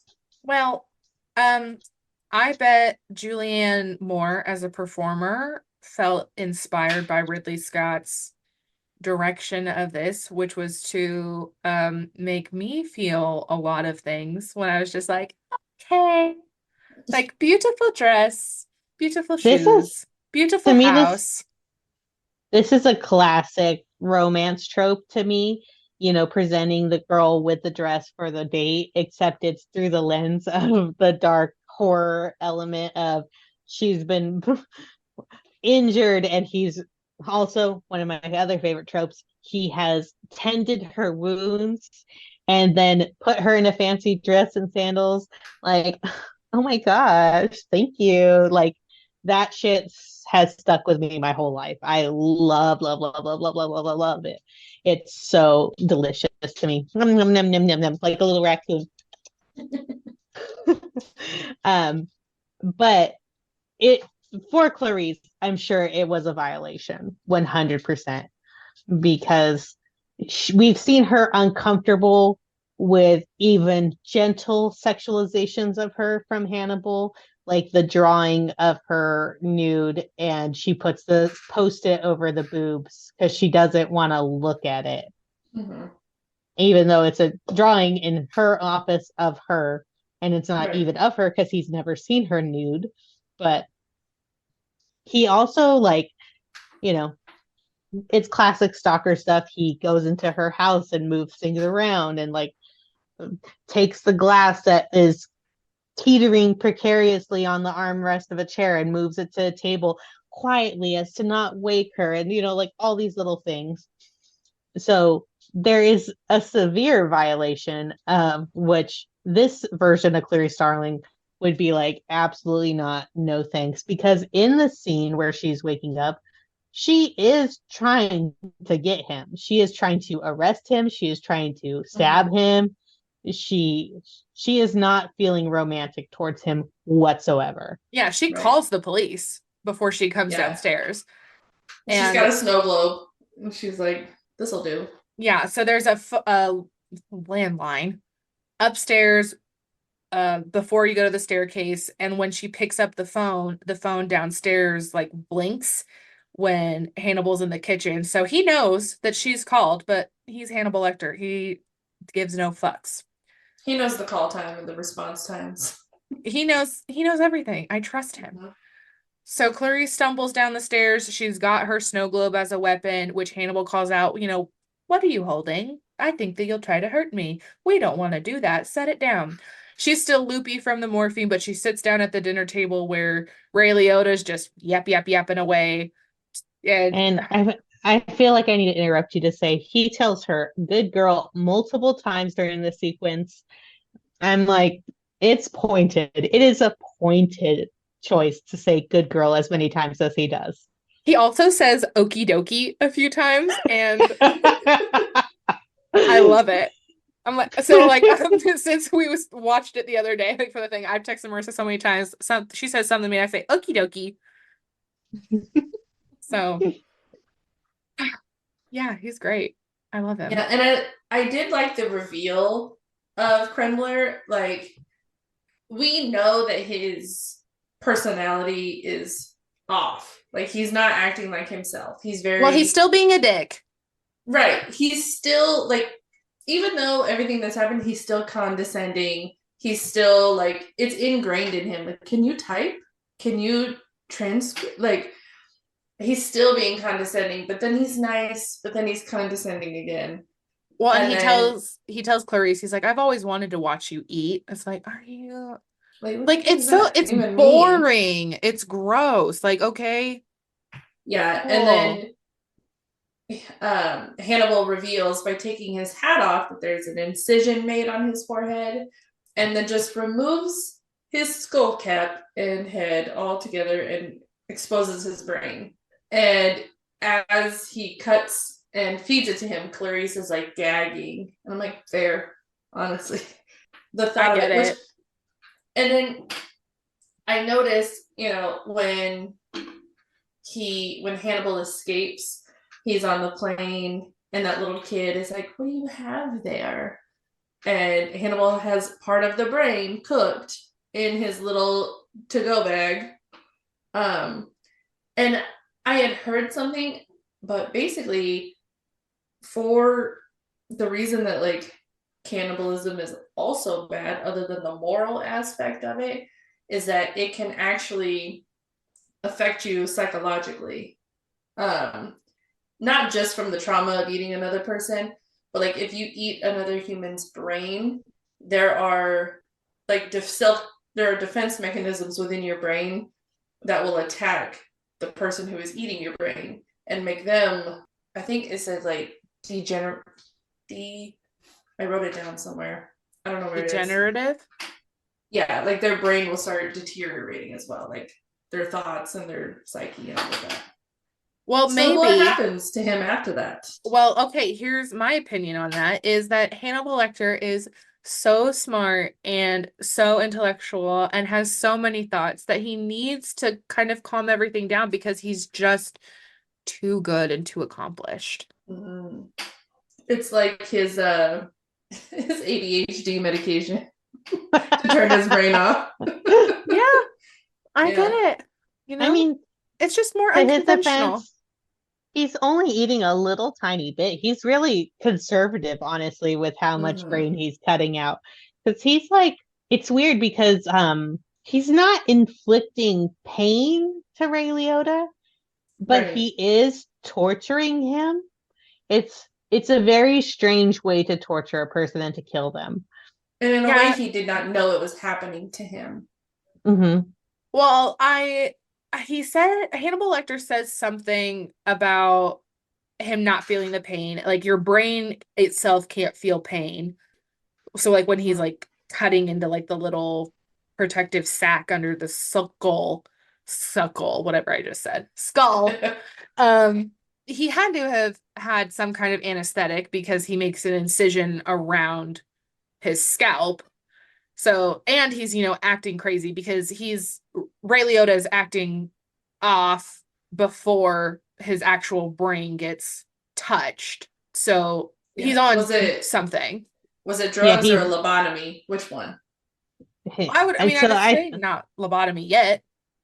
I think he's under some sort of anesthetic that is both impeding his mental cognitive function and his physical function because Ray Liotta's not tied up, he's not restrained in any way, but you can hear when Julianne Moore is upstairs, you can hear a whirring that is clearly, in context, Hannibal cutting through the skull so that he can knock it off. Yeah. The bone saw. As a chronic migraine sufferer, when Hannibal breaks the sac around the brain, so anatomy wise, your brain does not sit on on your bones. That sac has fluid in it that goes all the way down your spinal cord, right? And your brain sits on top of the fluid. If that fluid is low because of dehydration, injury, or whatever, your brain rests on top of that and it creates what they call a spinal headache, and it causes extreme pain. So to me, when he pulls that sac open, that fluid is going to get displaced. And so there should be some level of pain there for Ray Liotta, regardless of, the brain's nerve endings. So, but he's so out of it and so drugged, I don't think that he's feeling anything. I think he is completely numb. Yeah. And then just as like another little extra touch because Hannibal Lecter pays attention to details, the piece of brain that we see him cut into and start cooking like table side, he's got like one of those little single Bunsen burner burners. things. Yeah, something like that. He takes what is like the prefrontal cortex and he's like, the part of the brain responsible for manners because Ray Liotta has none. So he's just a funny little guy. He's charismatic. And something that Mason Verger says in the beginning when Clarice goes to visit him, and this is one way where Clarice's star could get a little bit back on the rise, is if she's dealing with this very rich, powerful, influential victim. And she goes and, we're like talking about him, but not really. But something that Gary Oldman's character, Mason Verger, says how he's gotten by through all the trauma that he's suffered mentally and physically is finding religion. And he talks about being forgiven by the risen Lord. And then he makes a little joke, which I take as a more of a joke with modern times and phrasing, when he says, you can't beat the Riz. So just given today's context, it's extra funny now. I mean, it was probably funny then, but like we specifically in this day and age are using the term Riz for charisma. And Hannibal Lecter, he's got a little bit of Riz, and you can't beat it. Well, and let's give a round of applause to Gary Oldman's performance because he has developed this voice that is very, very funny. So when he says, you can't beat the Riz. That's perfect. Oh my God, Gary Oldman, are you here? You could be a man on this podcast. I would allow it. There's a lot of, I mean, Gary Oldman is known for transformative roles, and obviously he's under extreme amount of prosthetic makeup. You cannot tell it's Gary Oldman. You can't even tell it's, like his voice is so different than Gary Oldman's voice. But he is a funny little guy. Like, I don't know if I'm just so dark and twisted that I think it's funny, but I be giggling when he's on screen. He is very funny to me. I think But Ridley also Scott some, is a funny little guy, and he's like, oh yeah. let's do it. And the Yes. performance, like if you did it any other way, you would have a completely different movie. I think that I mean, I will admit, I have not seen as many Ridley Scott movies as Marissa would probably like me to, but the movies that I have seen, he does have, he is excellent. His craftsmanship is incredible, but he has this level that I can only describe as whimsy that's included where there is some like Gladiator to me, I was high as balls, but that movie's a fucking comedy. I was cackling with the shit that was going on. You're probably not supposed to, but I was. And it You is mean the so part when he goes home and his farm is burnt down and his children and wife were hung? You were giggling, cackling? What do you mean? I don't I really think care she's about Russell Crowe that much. specifically referring to, the way that Joaquin Phoenix plays a villain. He is very, Oh, he's yeah. got the wrist. Yeah. He But, seems like like he's giving good reactions that are like appropriate for the situation that's happening, but also very comedic. Like the whole thumbs up thing where he's like, oh, and then he's like, ah, like he's, and I mean, a lot of credits due to Joaquin Phoenix and that too, but like I think Ridley Scott thinks that life is funny even when it's dark because it is. Like that's why his movies are so compelling, is that they do contain a multitude of different emotions. Like The Last Duel is such a serious film, but boy, do I laugh every time when Matt Damon's trying to get on that horse and the horse just steps to the side a little bit and is like, nah. And it's played for comedy. Like, it's an important part of the movie that Matt Damon is humiliated in this moment, but it is funny. Like, and Ridley Scott saves that beat because it's important to the storytelling and to the character development that he is humiliated in that moment. So I think that he does have this. I think whimsy is a really great word for it, is the comedy that just naturally occurs in life, and how people can be funny little guys even when they're demented and villainous. Because Verger's whole thing is he wants to capture Hannibal alive so that he can make him experience the kind of pain and torment that he has felt since surviving his attack, even though his wounds are self-inflicted, which is a whole other thing that would take us another 20 minutes just to get into. Oh, I could say it in 3 seconds. Well, I'll give myself 30. What happens is Mason Verger is a weird little guy. He is a pedophile. I can't remember if he had actually murdered anybody at that point, but he was a patient of Hannibal Lecter's, and Hannibal Lecter has a little bit of riz, and Verger invites Hannibal over to his mansion and is putting on a little performance. He has a little bit of a Buffalo Bill quality about him where, he's dancing to his music and he's having a good time. Hannibal Lecter gives him a popper. I say in quotes because what the actual drug was, it could be or it couldn't be. I don't know. And Berger is a little bit of a sexual deviant, and he has like this asphyxiation little noose that he's playing with that he explains that it feels good when you know. And Hannibal Lecter's influence while Verger is on these drugs is to get Verger to cut off pieces of his own face to feed to his dogs. So it's awful and gross and humiliating and degrading. And the best slash worst part of it all is that Hannibal doesn't even kill him. He's forced to live this way the rest of his life. And he didn't kill himself. He had a mission where he's like, okay, now I'm going to get Hannibal back. We probably could have said that before when we were talking about him, but, we're talking about it now. But, Gary Oldman plays this character so incredibly well that for me, I mean, I'm still on the Hannibal side where I don't want Verger to kill him, but he's believable. I get it. Mm-hmm. I'm surprised that Verger didn't, quote unquote, like kidnap Clarice as a way to lure Hannibal. And I feel like that would have been a much more efficient and quicker way to get Hannibal present than the other way. I'm like, this guy's just not efficient at all. I Like I agree with that, but because the Italian cop has made a relationship by seeing Hannibal, who is under disguise and pretending to be like a professor or some kind of keeper, whatever. Librarian. Who cares? Who cares what he was? But this Italian cop kind of figures out who Hannibal is and figures out that there's a reward involved. So Verger doesn't really have to do anything because this Italian cop is just trying to offer up Hannibal on a silver platter. Hannibal gets wise and then disembowels and hangs this Italian cop out of this church for the entire square to see.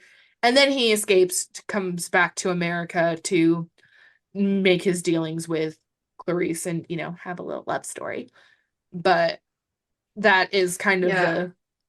honestly, like the B plot of the whole thing. I think the A plot is supposed to be Verger and Verger as like Clarice. the conflict. Well, But this is what I'm talking about is the structural Yeah. issues with the movie is that you have basically a different movie for about 25 minutes in the second act is like a completely different movie.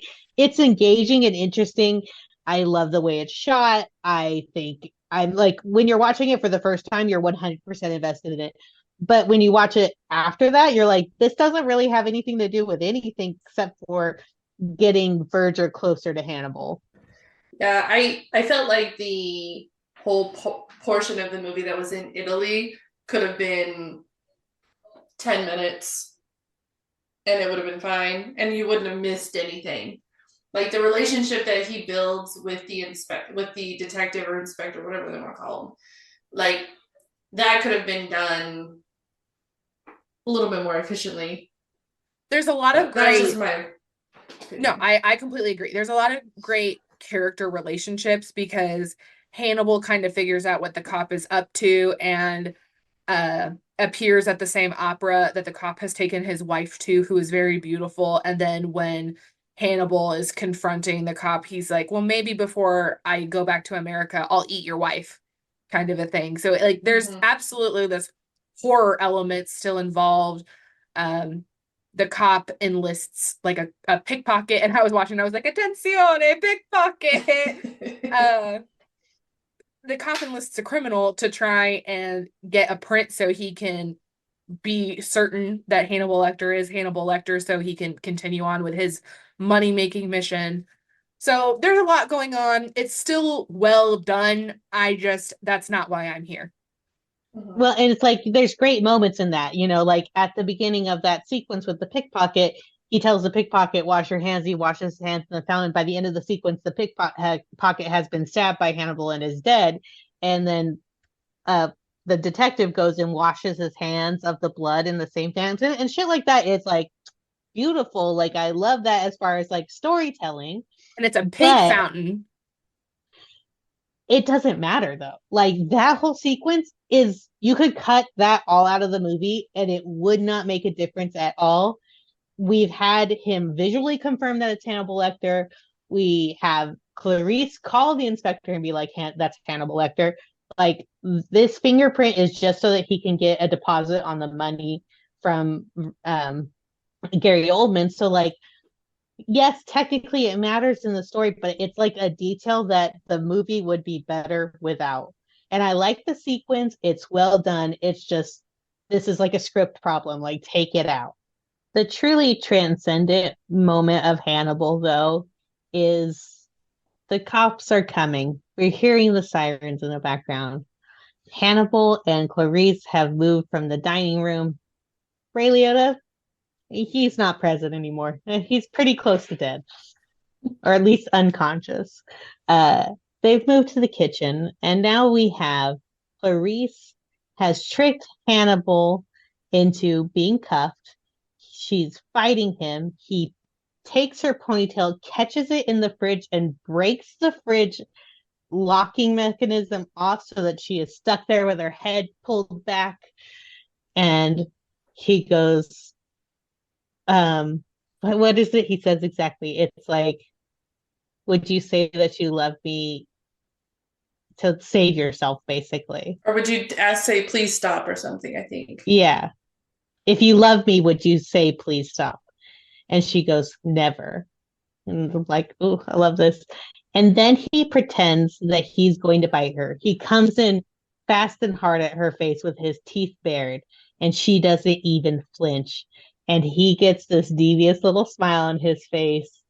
And what does he say, Rachel? I don't know. He says something. He's very appreciative of the fact that she didn't flinch. Oh, she says, that's my girl. Rachel's dead. She is dead. That's away. She's And been then lowered into he just lays one on her. Like gives her a big old smooch. And oh no, it's when he's smooching her that she locks the handcuffs on him. Yeah. And he's like, where are the keys? I don't have time because the sirens are coming, right? And he see him go for the cleaver and he grabs her hand and he goes above the wrist or below it and he's dangling the cleaver over her wrist and he turns to her and says, this is gonna hurt. We see him thrust the cleaver down and it's silent, but we see her screaming. Then the next shot, we see Clarice. She got both her hands. He cut off his own hand because he would not harm her. Oh, love it. She was perfect the way she was. He could not destroy a work of art like Clarice Starling. And then he goes away. There's no real resolution for Clarice. Another failing of this movie, in my opinion. And then we see Hannibal on the plane and he offers brains to a little child. That's it. But those moments in the kitchen, incredible. Absolutely phenomenal. I'm okay. is the cup an equivalent to your brown paper bag? I've got an empty cup from Panera that I'm just chewing the straw on into the lid because I am remembering things. It really hits the spot. Like that moment really makes you forget about everything that happened before it. And you're just like, whew. At least if you're like a little mentally unstable, like Rachel and myself. Yeah. Can you believe this woman? She knows I'm under the influence, and then she says, "What if we watch Hannibal?" And I'm in an agreeable mood. I'm like, "Sure, yeah, like I want to make you happy. We can watch this movie. Sure, I'll just, do my thing. It's a movie you like." I do that often with movies that Marissa likes, and most of the time they end up being good. Sometimes they're not, but I was just like, "Yeah, sure, we'll do this." And she ruined my life. Now I know. Can I say that I had not seen this movie in at least a decade? And I was not like, I was a dark romance girly in my brain, but I didn't know that's what it was. I just knew that I was attracted to things that I should not be attracted to. Well, So it I happens. I did not recall Hannibal beyond the pigs and Julianne Moore's black dress. Like truly, and like Gary Oldman's little disgusting face. Like that's it. There was nothing else that I remembered. So I was going into it fairly blind. Um, and then as it was happening, I was like, oh my God, I've just I've I've awoken something in her and I didn't even mean to to browse it in you, but I did. And I apologize for that. Well, you're not sorry. Not really. Yeah, no. This woman, well, I was gonna say this woman came into my life, but I demanded that I be in her life, and then she took it and ran, and I have ended up who I am in the past few years because I am what you made me. Um, I mean, this is the part of Hannibal that I care about. I care about Clarice Starling and I care about Hannibal Lecter and their relationship. Silence of the Lambs, perfect movie. Every single piece of it I'm interested in. Hannibal, really well done, just a little disjointed because all of this has happened and we have kind of talked about Mason Verger's end and how things work, but it's not following a real linear cycle, so it's kind of hard unless we went through beat by beat, which is less entertaining for me. Like, I feel like this has been a good conversation, just back and forth of whatever things. Sorry if it's a little difficult to follow, but this is how the conversation really happened. Done done. Katrina, what are your thoughts? That she wishes I would shut up. It's empty. No, it's empty up here right now. I really liked it. I remember that I'd seen Red Dragon before, and I didn't realize that Hannibal came before Red Dragon. But honestly, I can only remember the end of Red Dragon. But I won't do any spoilers or anything. Isn't Red Dragon a prequel to Silence of the Lambs? Correct. I've seen Red Dragon, and Red Dragon is pound for pound a better movie than Hannibal. It is much more like Silence of the Lambs in structure, in like how Hannibal is engaging with his co-star. Edward Norton is playing a different investigator, police person, but they are having a much more similar relationship to Clarice and Hannibal in the first movie than what we see in Hannibal. So, and we have like one singular big bad in the movie that's compelling and interesting and has a psychology that you want to dive into and that Hannibal has insights into. He is cray-cray. Mm-hmm. The Tooth Fairy is cray-cray. You think Buffalo Bill was crazy? Equally, if not more. Rafe Fiennes, a la Voldemort, a la Taco Tuesday. Oh, yeah. Speaking of, the menu is leaving HBO Max this week. I got an email about it, and I was like, oh, no. So I am that kind of person. I like to see what movies are leaving every streaming service every month, so I make sure to prioritize them because that's how my autism works.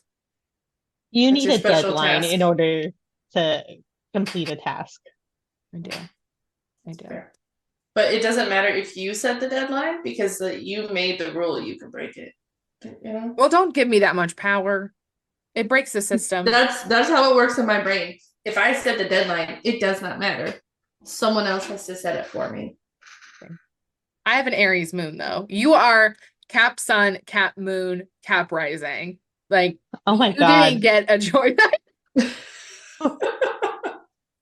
Katrina made a TikTok a couple years ago with her birth chart, and there was somebody, just someone, I have no idea who it was, who was like, are you okay?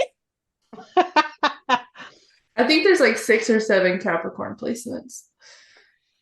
Well, we were talking about birth charts, and I told Rachel, I said, I'm a Libra sun, a Scorpio moon, and a Leo rising. There is not a stitch of responsibility in my birth chart. I'm just like, go with the flow, loosey-goosey.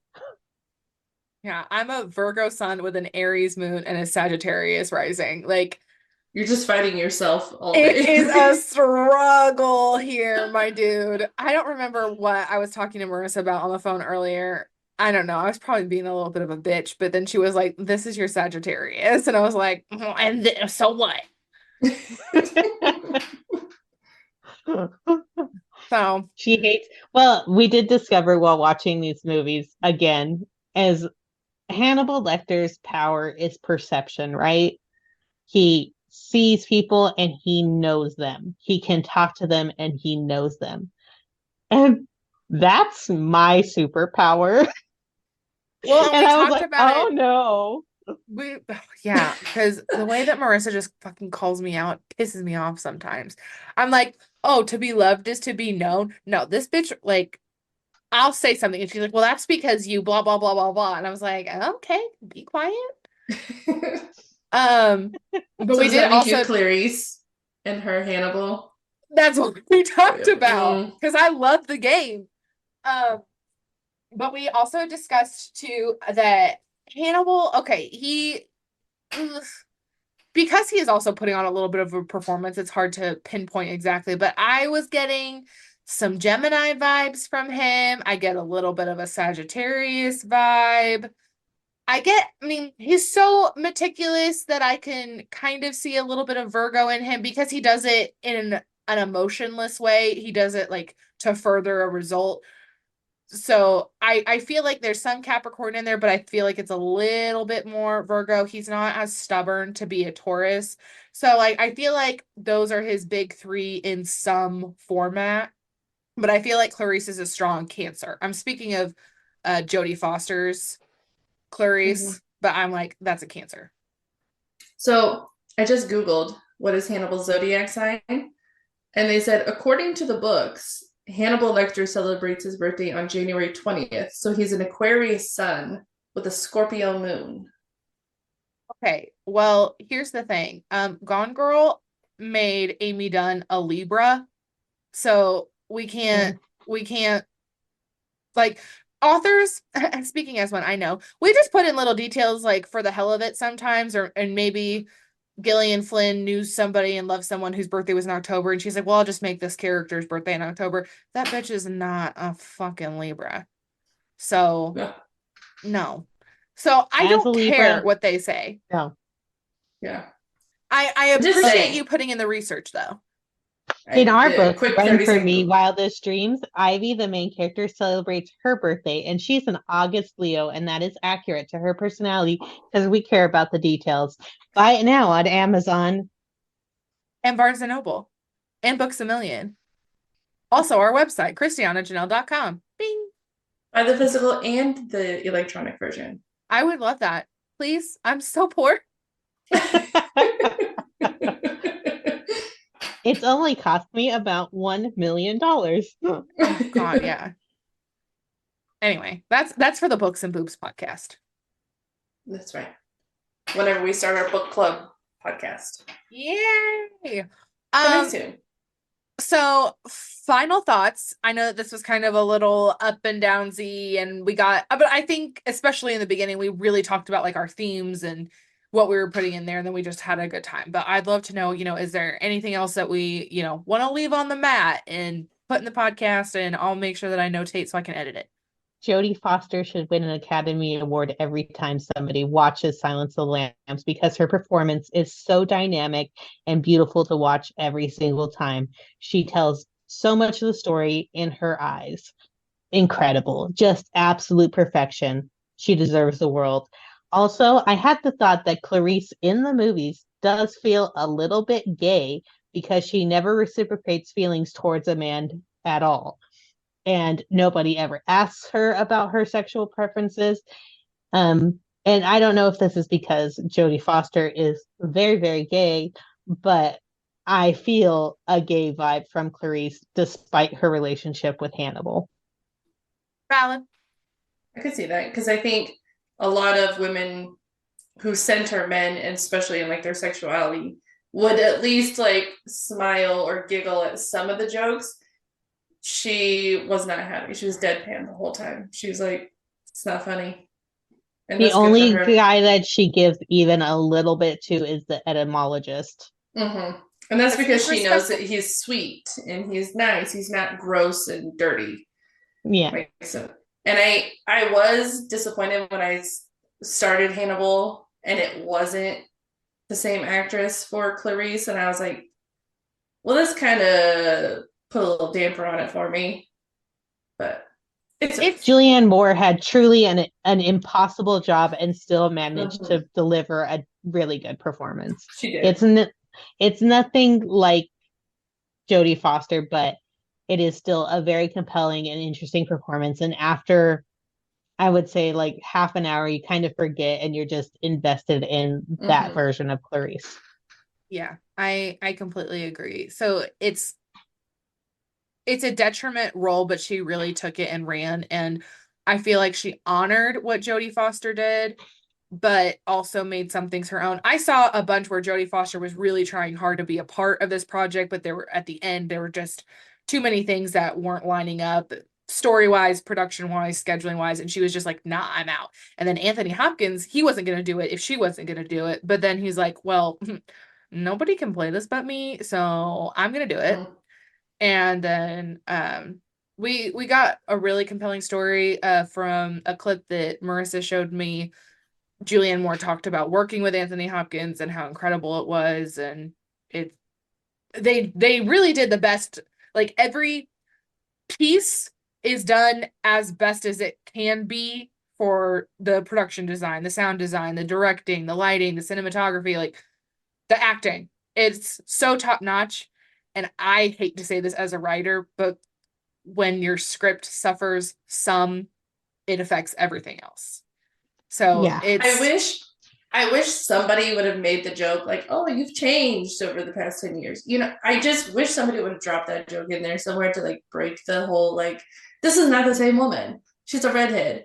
And also I do wish that she could have committed to the Southern accent a little bit more, because I feel like that was such a part of Clarice's identity. And it's even something that Hannibal touched on a little bit, like, oh, you've tried to shed that country accent so hard, but it's still stuck with you. And like in the beginning of the movie, I could hear a little bit of the Southern accent, but it really faded for me throughout the movie, I think. I feel like it went from being West Virginian to like strong woman. Like I'm assertive, I'm putting my foot down, I'm saying these things. Mm-hmm. So, and that's just the thing. It doesn't mean that Julianne Moore did a bad job, but you can't help but compare to the same character being put in Right. two different scenarios. Right. It would be different if Clarice had died and someone replaced her and it was somebody named Bethany. Then you couldn't do that. But Julianne Moore recalled filming the kitchen scene with Anthony Hopkins, and at one point he leaned into her and said, "Isn't this fun? What we're doing is so fun." Like he was having a great time making this movie. I was having a great time watching it. you This is You what should I write put him- on to go to bed last night. should write him some fan mail so that he can like feel appreciated. There you go. Tell him thank you. This is my address. Goodbye. Well, I mean, he was the narrator in The Grinch, so I mean, he had my heart from a very young age. So But overall, I really liked it. I think they were really well put together movies and I enjoyed watching them. it makes for a different episode when we enjoy the movies we're talking about, doesn't it? It does. Well, speaking of movies we're going to do for this episode, what are your thoughts for April?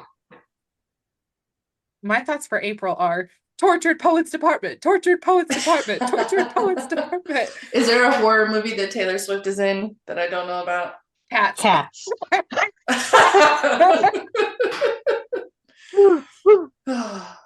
It is I've scary. heard that it's bad, that it's scary, but I have not watched I've watched it twice. Oh, see, I mean, I was never interested in it, even though I'm such a big fan of the opera person. Like, I just don't care. So I think like one time I was doing my laundry and I saw it was on some streaming service, so I literally fast forwarded, watched Taylor's part, and I was like, okay, bye. Like, just to say I did it as a Swiftie, I don't care. She's in The Giver, which is a really phenomenal movie. It got a lot of hate, but I don't know. I loved the book when I was a kid, and I thought that it was a really good movie. Um, she's in The Lorax. She's in a really great episode of CSI, and I can only say it because I didn't really watch CSI, so I watched her episode and I had a good time. She's in Amsterdam. Oh my God, I love Amsterdam. That movie was made for me.